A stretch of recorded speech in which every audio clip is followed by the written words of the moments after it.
So over here, you can see that I have a project right here. And let's say what I want to do is I want to export out an image file out of this project. In that case, you need to go around and click on save, and the default option that you get will be image unless you apply animation to it.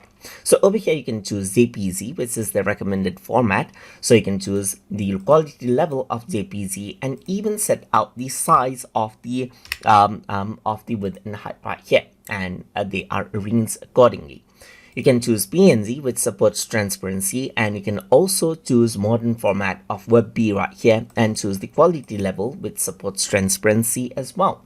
So you can choose the format that you want. So I'm just going to go around and click on JPG in my case and click on save as right there. Then you can choose the folder where you want to save the image to and hit the save button. And once you do that, the image will be saved just like this. And over here on my desktop, you can see the image here in JPG format. And that is how you can export images of the project that you make inside of Pixlr Designer. So if you guys learned something as always, and as always, please like, comment, share, and subscribe.